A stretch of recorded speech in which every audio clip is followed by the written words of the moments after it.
श्री गोपाळ कृष्ण भगवान की जय। लीळा नंबर 120। आपण हून श्रीला दर्शन। नाथोबा गोगर गावाला भिक्षेला जात असत। एका स्त्रीने त्यांना म्हटले, अहो बा, सर्वज्ञांना माझ्यासाठी विनंती कराल का? मी सर्वज्ञांच्या दर्शनाला येईल। बरं, मी सर्वज्ञांना विनंती करीन, असे म्हणून नाथोबा सर्वज्ञांजवळ यायचे आणि विसरायचे। दुसऱ्या दिवशी पुन्हा भिक्षेला गेले की ती बाई विचारायची, का हो, सर्वज्ञांना विचारले का?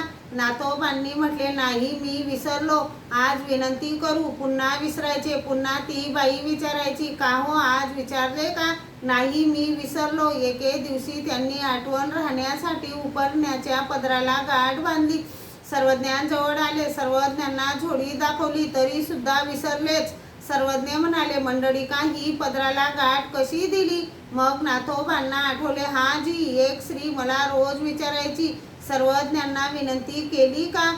मी सर्वज्ञांच्या दर्शनाला येईल म्हणून, परंतु ते मी आपणास विनंती करायची रोज विसरत होतो जी, विसरू नये म्हणून आज पदराला गाठ दिली होती, परंतु ते आजही विसरलोच होतो, तरी आता जाऊ तिला बोलवू? सर्वज्ञ म्हणाले, मंडळी, का तुम्ही दिलेला शब्द तो खरा करून दाखवावा लागेल हो।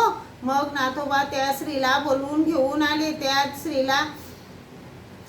स्त्रीला सिंह नारायण देवळाच्या नेतृत्व कोपऱ्याला थांबायला सांगितले व आपण सर्वज्ञांना विनंती करायला आले।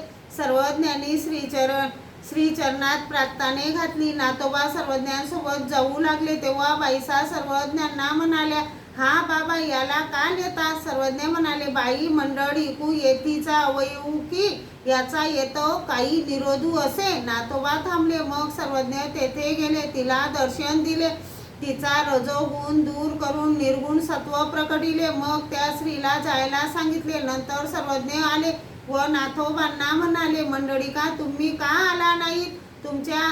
तुमचा आम्हाला काय त्रास आहे?